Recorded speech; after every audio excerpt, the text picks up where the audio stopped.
What's good, fam? Welcome back to Zip It Up Pod. Boy, I'm looking forward to tonight's episode. I don't even know why I'm giddy about this episode. I'm just, I guess, because I like to talk NASCAR. So here we are, 2 races into the season. Atlanta.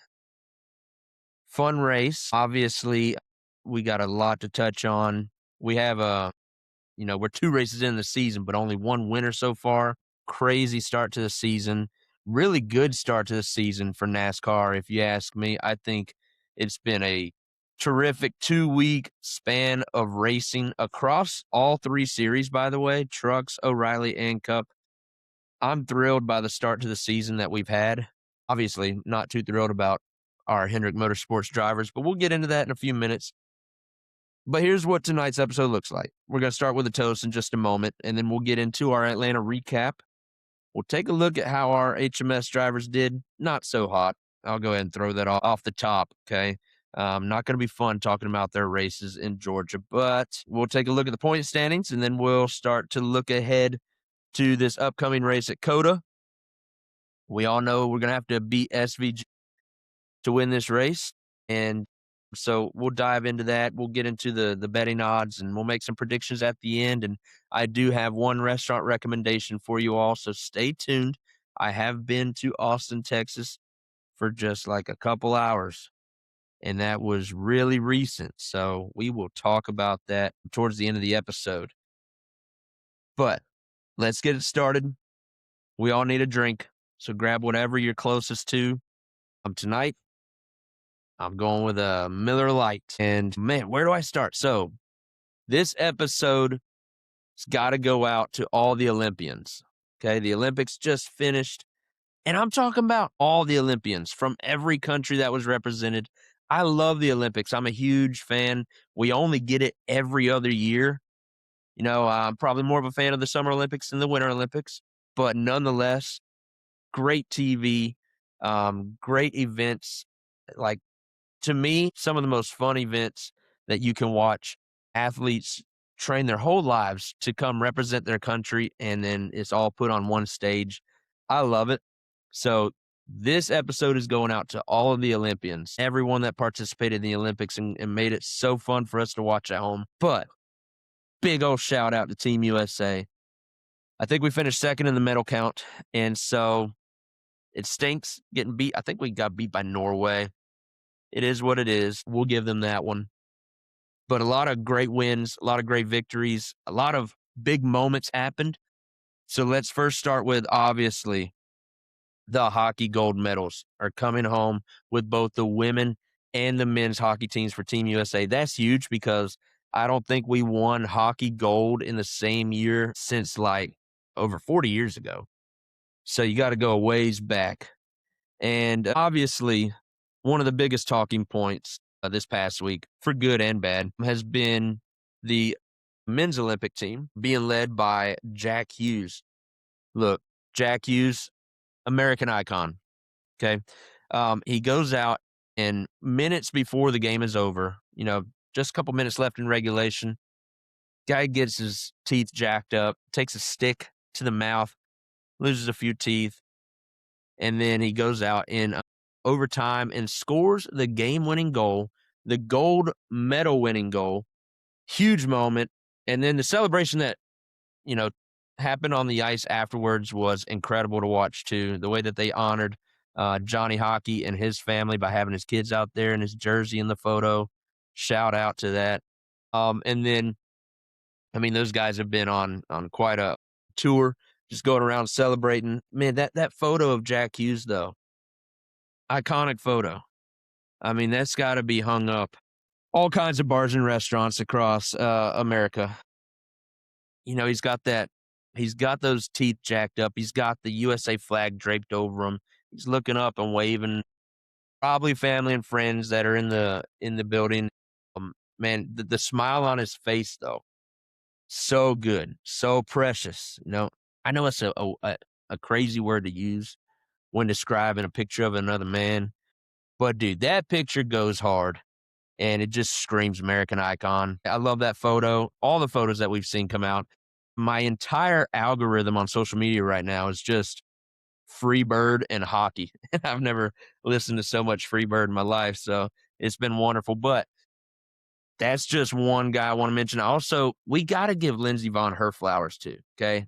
I got to take the time to acknowledge the legend that Lindsey Vonn is, one of the greatest skiers of all time, speed skiers, that is. And she went out before the Olympics in some of her trial runs and tore her ACL. You kidding me? And not only continues to train, but she participates in the Olympics the following week, a week after tearing her ACL. Lindsey Vonn gets out there and puts it all on the line. And when you talk about blood, sweat, and tears, that's exactly what Lindsey Vonn put on the line for her country in what is definitely her last Olympics. And so shout out to Lindsey Vonn, the legend, for leaving it all out there. I love the heart. I love the effort, the passion to represent our country. I think she deserves all her flowers. I think she's getting overlooked, maybe because we won some of these gold medals. Maybe she's not getting the appreciation she deserves. I hope she does, though, because that is what represents America to me. You know, she freaking tore her ACL and continued to ski on it in the Olympics. I have a tough time getting up out of bed in the morning I think I've got healthy knees, but my goodness, incredible couple weeks of coverage that we saw from Italy, and it was very enjoyable to watch all of the athletes represent their countries and give their heart on the line, put their heart on the line for one another. So this episode is going out to our Olympians. Raise your drinks. Cheers, Team USA. Cheers to athletes, and cheers to NASCAR, which is what we're going to start talking now. I just really wanted to do that, though. I love the Olympics. So had to put that in there tonight. Okay, where do we start with NASCAR? Cup Series, Atlanta. It happened. Tyler Reddick wins again. He goes back-to-back to start the season. I think he's the first guy to do that since Matt Kenseth did that in 2009. This should come as no surprise, though. Yes, Reddick went winless last year, and we can chalk that up to 23XI having a big, I don't know, their focus was maybe on the trial that they were going through, the lawsuit anyway. We can say that. We can make excuses. I know athletes don't like to make excuses, but that is a justified excuse as to why things didn't go great for 23XI last year. They were winless in 2025, but Tyler Reddick has proven that he can win races at this level. Coming into the year, he had 8 career cup wins, and so now he's already in double digits, and we're only in week 3 now. Yeah, it's not a surprise to see this guy win. The kid, he still feels like a kid, maybe because of his height. The leprechaun, whatever you want to call him, the guy can drive a race car. He's very good at it. He's great at maximizing the speed of the race cars. We saw him do that with RCR, which got him to 20. Yeah, he's a lights out kind of guy, and right now he is honed in, even when he is not at his best. I'm pretty sure he said that this was his flu game. You know, coming off of the Daytona 500 win, he went on that media tour, had a long week, finally caught up to his body, and was not feeling great, but still came through and got the dub. So, big credit to Tyler Reddick. I'm not the craziest Tyler Reddick guy, not a huge fan. I did like him more so when he was driving an Xfinity, but he's not one that makes me, he doesn't irk me. I don't get upset when he wins. I just cringe a little bit, but to see him have the start to the season that he's had, especially after what he went through with his newborn baby son last year, it's heartwarming to see Tyler Reddick get some success early in this season after there's, all the distractions should be behind them. I'm sorry, folks. I do this every week. If you're new to Zip It Up Pod, just know I'm going to have tongue twisters when there shouldn't be tongue twisters. It's just what I do. I mess up the words and we move on. It's a late Wednesday night. I've got a Miller Lite in my hand. I'm happy. I hope you're happy. Okay. Here's to more tongue twisters throughout the episode. Alrighty. Try to get past that. Now, Tyler Reddick's teammate, at 23:11, Bubba Wallace. Very good race at Atlanta. We know that he's proven time and time again that he can run up front at the super speedway races, and that's what Atlanta is. That's what it's become. And so it's no surprise that Bubba had a great race. So he not only won a stage, but he also finished runner up in the other stage. And of course, the end of the race, he was in position to win. Obviously, didn't get it done. He ultimately goes on to finish eighth. But I was actually surprised on that restart. He started on the low lane with Reddick behind him, his teammate pushing him, right? And he moved up high to block Hocevar, and obviously Hocevar's not going to let you block him. So I thought that was the wrong move immediately when he did it. Obviously, we can play Monday morning quarterback and we can pick apart Bubba. And I hate to do that because it ended up he was on the losing side of things. And who knows if he stays in line, maybe he still doesn't win. Maybe he doesn't get the push from Reddick that he needs. But I just thought that was the move that cost him when he moved up so high to unsuccessfully block Hocevar. And so you kind of hate to see that for Bubba a little bit. Again, I'm not a huge fan of Bubba, but I also don't hate him that much. I would have dealt with the dub for Bubba this past week, but maybe this is one of those little learning lessons that he'll take and apply the next time he's in that position. After Atlanta, 23:11 leads the point standings now. So 2 races in, but the top 2 spots in the point standings belong to Tyler Reddick and Bubba Wallace. So Michael Jordan and Denny Hamlin, they are on top of a mountain right now. Obviously a long ways to go in the season, but they have had as good a start to a season that you could imagine. You really could not have asked for a better start to a season. Great start for them. And I want to say 2 more things. Number 1, Atlanta's that track, right? Atlanta has become can't miss racing action. You just can't flip the channel, can't turn the TV off. And I hate to not even be at the track enjoying it in person, especially as cold as it was, because it was hot here.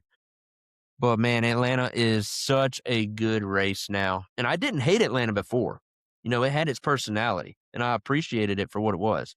But ever since the reconfig, this track has probably become my favorite race to watch. It is can't miss TV. And I wish they could race there every week. Not for the results, obviously, because we didn't have a good week, but to see the drama that comes with it and what builds, see the different runs, the excitement of the racing action. Chef's kiss. It's phenomenal racing. I really love watching these races now in Atlanta and can't get enough of it. I don't want them to continue to reconfig other tracks in hopes of making it like this. I don't think we need more super speedways, but what we got right now is pretty darn good. So last thing I want to mention, Carson Hocevar, bad move. Just when he was trying to squeeze that car into a hole that wasn't quite big enough, I would admit there was a tiny little spot, but it wasn't big enough. And his eyes are big. We know that as fans. We know what to expect from Hocevar, and his competitors know what to expect from him too. You leave him that much room, he's going to do anything he can to wedge himself in there and find any kind of space. And so, unfortunately, that cost Bell his race. A great finish for him. I think he's back in 30th in the points now. Unfortunately, you hate to see it, but yeah, it was a bad move. Hocevar he's easy to like because his racing is you just know he's going to do wild things. He's going to do crazy stuff, just like Ross Chastain was doing a few years ago. You knew to expect aggressiveness. And so that makes it easy to like watching Hocevar, but it's not easy to root for the guy either. You can't really stand up for him too much, and it's hard to justify some of his actions and to back him up. So, and I'm not doing that, and I hate when he's driving around our guys. So, going forward, the field's either going to have to make him learn a lesson, or the field's going to have to learn their lesson, and something's going to have to give at some point. Excited to see how that goes and how it plays out, because right now the garage is totally against Carson. but the fans are loving every bit of it, and I'm included. It's fun to watch him drive these fast race cars at tracks where he's really good, and it just hasn't worked out for him yet. And I don't know if the garage is going to let it work out. So, those are my biggest takeaways from the Atlanta race. Really enjoyed it, of course, but there were some not so enjoyable moments. Let's go ahead and get to it. Hendrick Motorsports. Nobody finished in the top 10. And not only that, we only had one guy finish in the top 20. Really bad week for us. So hopefully we can move on because Atlanta has been a strong track for us. And we had some good runs going. I'll talk about that here in just a moment. But, moving forward, that's just how super speedway works. A lot of times you can have a great run and it can get thrown right out the window there in the last stage. And that's what happens. Let's talk about our guys individually, starting with Chase Elliott because he was our best result on Sunday. Now he started fourth and then he went on to finish. There I go, messing up words again. That's what we do. Chase finished fifth in both stage 1 and stage 2. And then he fell off in that third stage as the race dragged on, as it wore on and got closer to the end. He just became incapable of being able to make up any ground. Couldn't get any runs, couldn't push, couldn't receive a push at the end. That's my guy. So I'm watching him a little bit closer than everybody else. But he tailed off in that third stage. He ended up finishing 11th, never got into an accident, so wasn't in much trouble. And surely there were other more beat up cars than Chase had.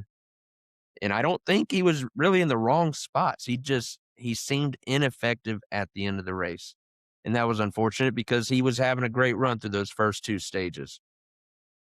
But next we got Alex Bowman. Now Bowman went out and started 36th in this race because of the algorithm. So he didn't score any stage points, and then he finished 23rd. My big takeaway from Bowman, and I texted one of the guys from the checker chat, maybe both of them, but 48 was invaluable on Sunday. He was worthless, was ineffective himself on Sunday, which is not something we're used to in Atlanta. This is one of his stronger tracks, and I believe I shared a stat with you last week stating that Bowman had finished with stage points in like 4 out of the last 6 stages in Atlanta. Now it's 4 out of the last 9. No stage points this week, not even a top 20. Never sniffed the top 10. I don't know what went on because you can't chalk that up to just having super speedway complications and circumstances not go your way. No, the 48 never had anything going for them on Sunday. And so that's a shame. I'm very disappointed in them. They ended up being our second best finisher on Sunday, but they were by far our worst car in the race. So I hope that that's not a sign of things to come this year because they kind of finished the season like that last year. They made a lot of changes with the crew and with the team. So fresh start, new year, and they are buried in the points. I'll tell you in a couple minutes where they're at, but a terrible start for the 48 team. Next up, we got William Byron. Now, William started 13th in this race, and then he finished 4th in stage 1. He finished 2nd in stage 2. Remember, he beat Bubba to the line, but because of the caution, they had to go back to the last scoring loop, and Bubba was ahead. So we thought we had a stage win, but unfortunately, 2nd place, still good points. So great points from both the first stages. And then he got caught up in some mess and finished 28th on the day. This was just one of those. This one I can chalk up to super speedway consequences. It just happens here where, Byron was having a great race and was one of the better cars up front all day long. And he got the short end of the stick at the end of the race. So that's how it goes. Okay. Next up, we got Kyle Larson. He started 16th. Now, he finished 3rd in stage 1, and then we saw him spin at the end of stage 2. Can't remember if he ended up getting any stage points there, but that spin, that was kind of bad.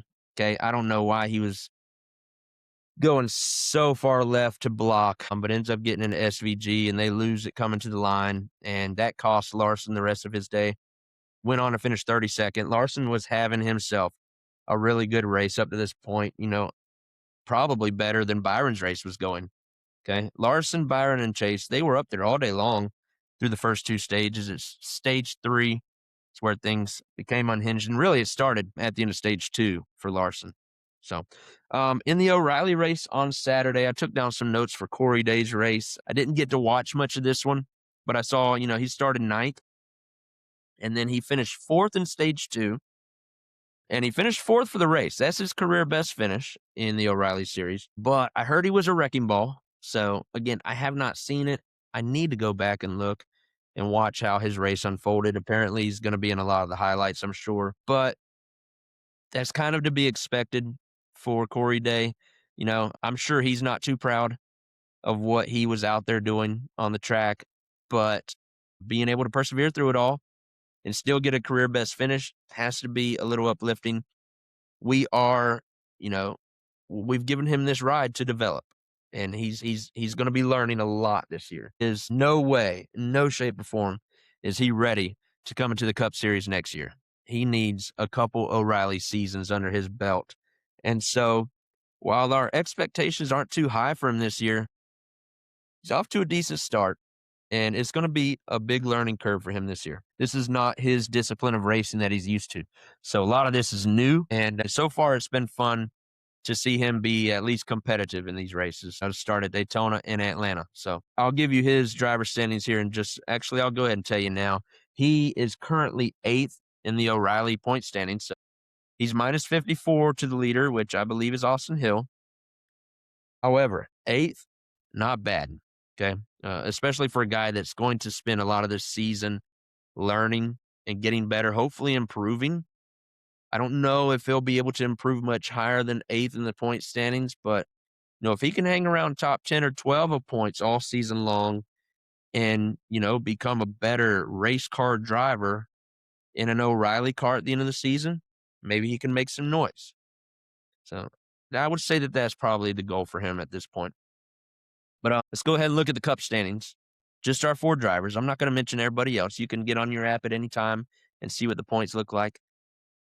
But Chase Elliott is our highest guy in the points right now. He's 3rd, and he's sitting 44 points back of the points leader, Tyler Reddick. William Byron is 13th in the points. He's minus 75. Kyle Larson is 21st in the points. He's minus 83. And then, like I said, Bowman's all the way back in 32nd in the points. He's minus 107. Well, obviously, he can jump a lot if he has some good races. Points are just huge this year. They're maximized. So you got to go out and run up front, get your stage points, and get a good finish. We got the first 2 super speedways out of the way. Now let's go have good, full, complete races. That is the goal for these guys that are way back there in the points. And that's all I got to share for Atlanta. Okay. We're going to look at COTA. COTA coming up this week, Austin, Texas. I just went there in September. Pretty cool trips. And so I was actually in Waco and San Antonio mostly when we were in Texas, but we did spend an afternoon in Austin. So I'll give you that restaurant recommendation in a little bit. But we actually flew into Austin and flew out of Austin. When we first landed, though, I noticed the airport was pretty close to COTA.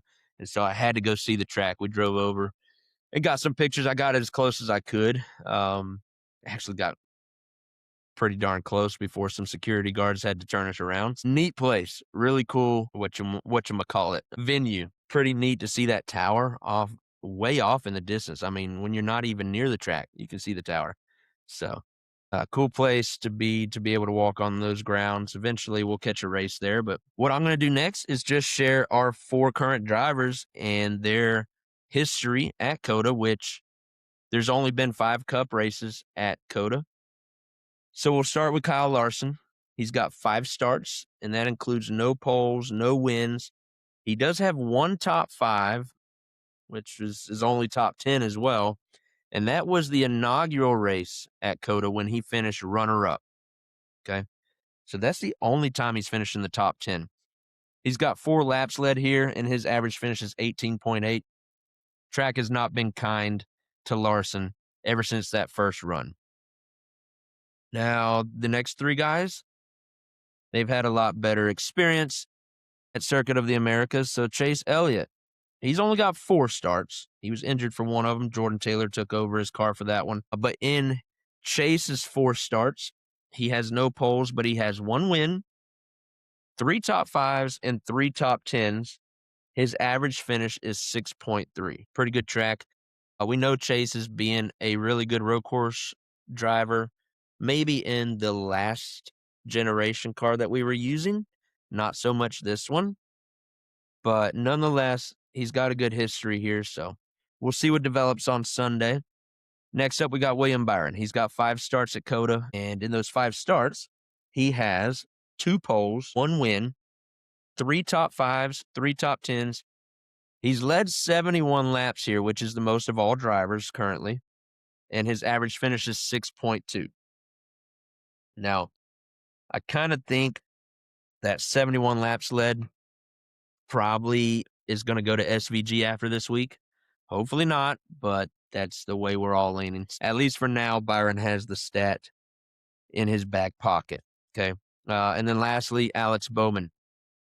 Check this out. Bowman's got 5 starts at COTA, and he doesn't have any poles and he doesn't have any wins, but he's got 3 top 5s and he's got 5 top 10s.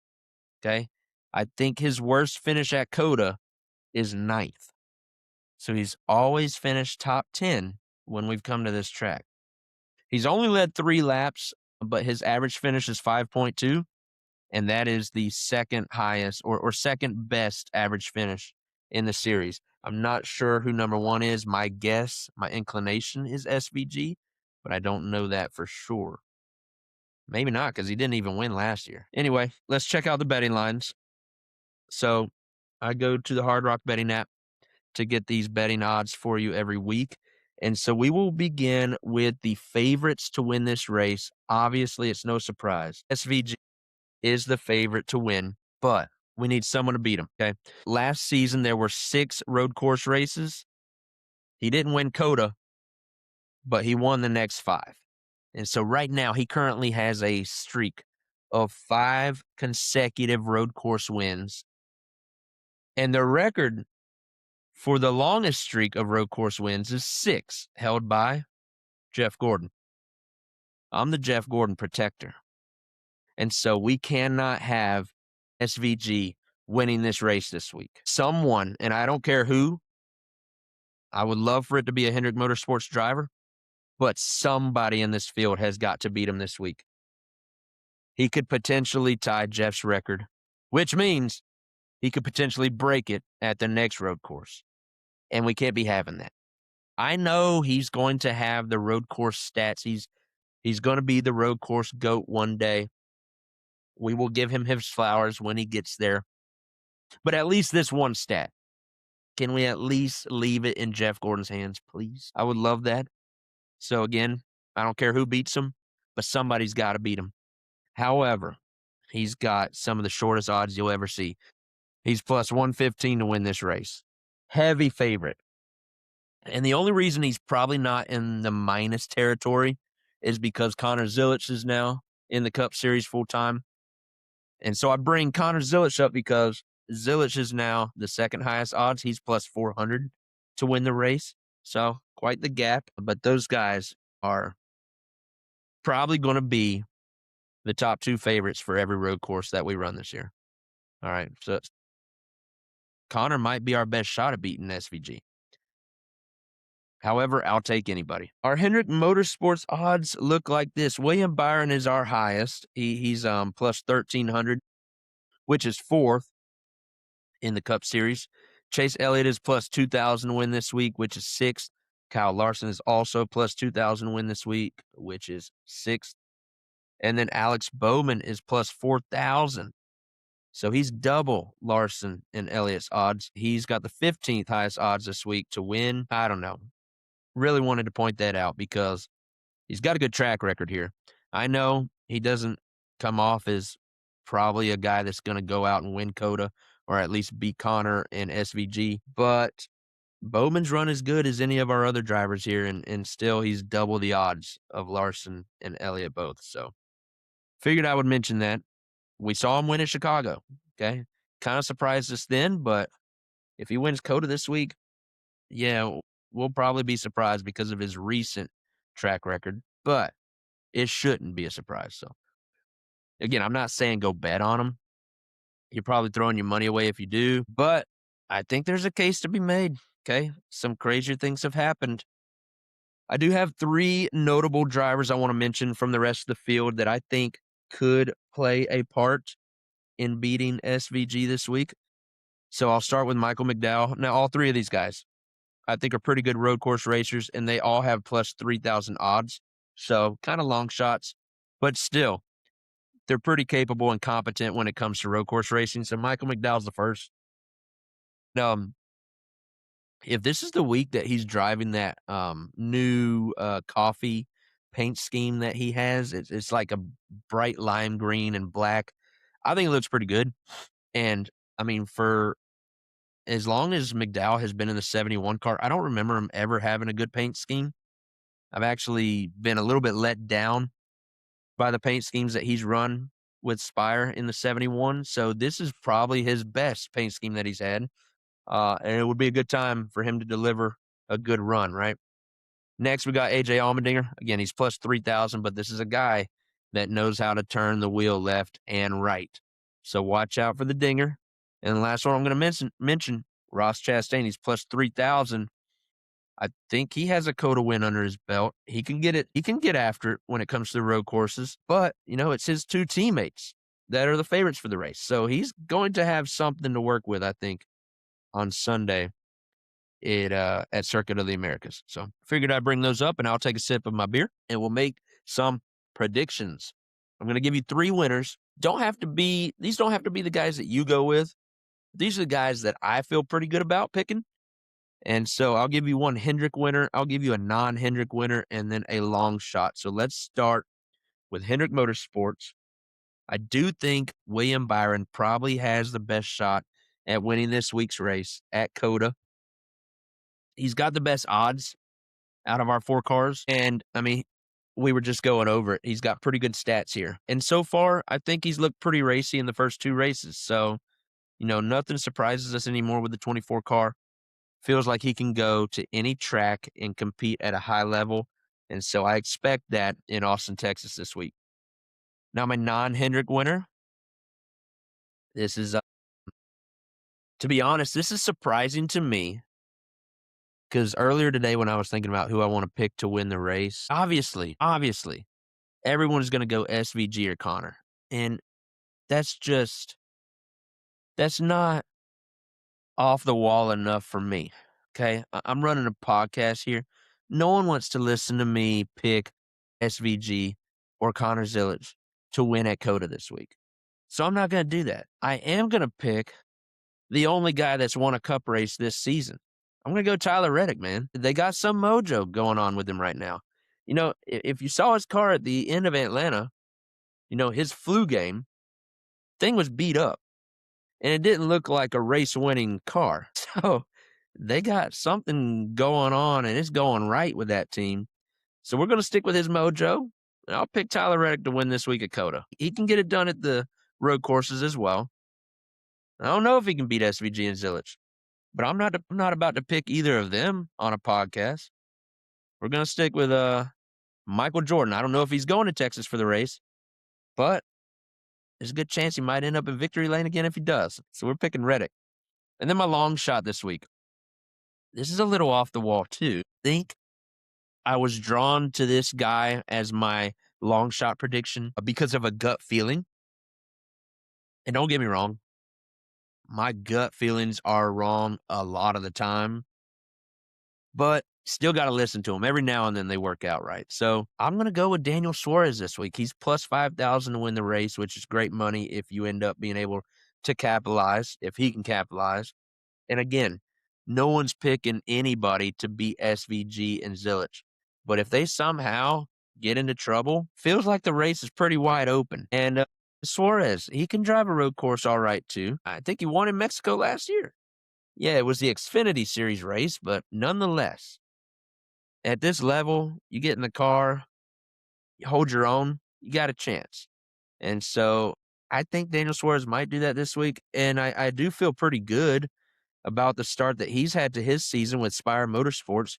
Only 2 races in, but they have shown that they can compete, and, I kinda like the Spire Motorsports road course program. So, he might be getting into a pretty good car at the road course anyway, okay? Probably not better than what he had last year when he was with Trackhouse, obviously.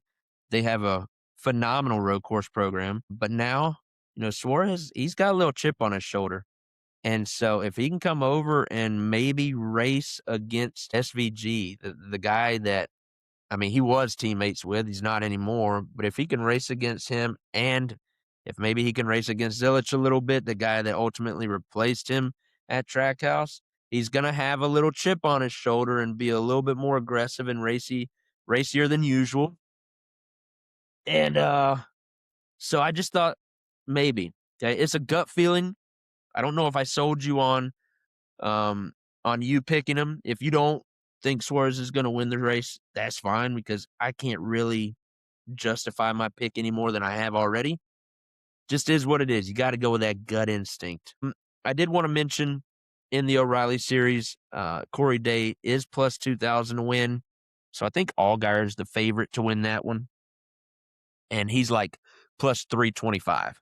So Corey Day is kind of in that long shot range of odds to win at COTA. And again, I don't have much to go off for Corey Day's experience yet. He's always raced a discipline of racing that I never really gotten into. I'm strictly a NASCAR guy, but I know that he's in HMS equipment. And yes, it's early in his career, but he's got a pretty good car if he can just figure out how to wheel the things. We'll see what he can do. I'm excited to see if he can be competitive at all in that series on Saturday. So before I give you the weekend schedule when we get out of here, I got one place to recommend to you if you happen to be going to the track in Austin, Texas. Like I said, we only spent like an afternoon in Austin, Texas. I made sure to drive over to COTA. I made sure to drive over to the University of Texas campus. I don't know why I was having trouble coming up with that word, but I wanted to see their football stadium. And honestly, I expected a little more of it. I wasn't overwhelmed like I was expecting to be. But nonetheless, when I was headed to Austin, I made sure I always, when I go new places, new locations, I got to Google and find out what I need to eat. And one of the places that stood out to me was called Franklin's Barbecue. And I read on Google or through my search that you need to go get their brisket. And so that's what we did for lunch. Our one afternoon that we spent in Austin, Texas back in September, we went over to Franklin's Barbecue and pretty cool barbecue joint. The line was out the door. And we got there, I think it was maybe 1 or 1:30. And when we got in line, someone from the restaurant was saying, "Hey, we're out of this, we're out of that." And I was like, "Do you have brisket?" And they were like, "Yeah, we don't got much left, but we do right now." And so I was just hoping and praying I'd make it all the way up to that counter and they'd still have some. And guess what? They freaking did. And it was the best brisket I've ever had in my life. I know I've only had it one time. I cannot wait to go back and confirm that the first time was not a fluke. But boy, that one time that I had it just a few months ago, another chef's kiss, second time this episode, that was some good brisket. It was moist. It was perfect. And, yeah, I thought it was so good I had to leave with a hat, and I should have worn that tonight. Wore my Olympic hat tonight instead. For Team USA, yeah, Franklin's Barbecue, if you get a chance, definitely go early, okay? Leave yourself enough time to get the brisket and get everything else that they ran out of, because apparently, I don't know if they have a closing time. They just open until they run out for the day, and the place is busy. So I would imagine race weekend would be the same story. So get there early. Okay, I don't know what time they open, but you can do all of that search on your own. Make sure you look up Franklin's and go there if you haven't already. I'm sure many of you already know about Franklin's. Maybe I was late to the party, But yeah, good brisket, good barbecue. Love Texas barbecue, right? All right. We're going to wrap this up.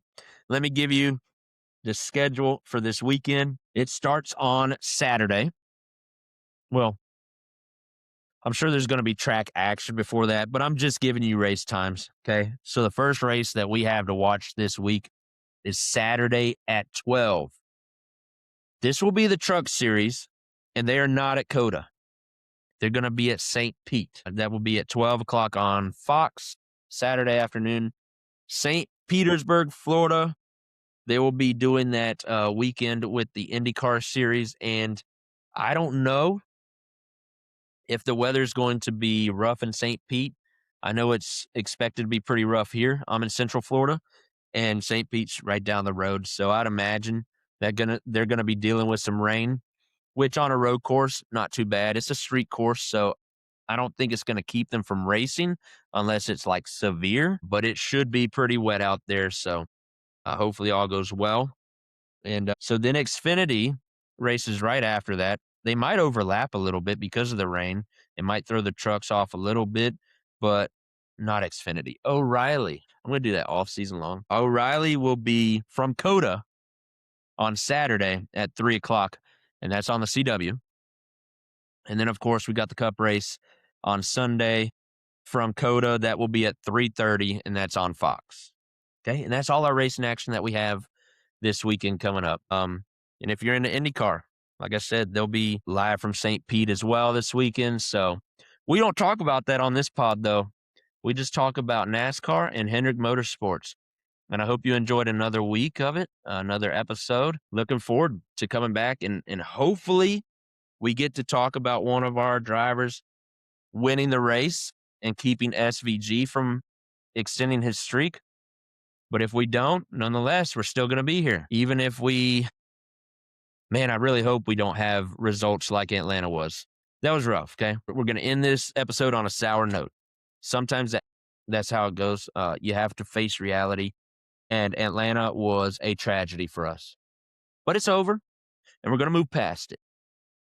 But if we don't move past it, we will grieve together our sorrows next week on the pod again. And I'm thankful that you join me to do so every week. Y'all stay safe, whatever you get into. Okay, if you're in Central Florida, stay dry. It's going to be tough. I understand. Got a storm coming our way.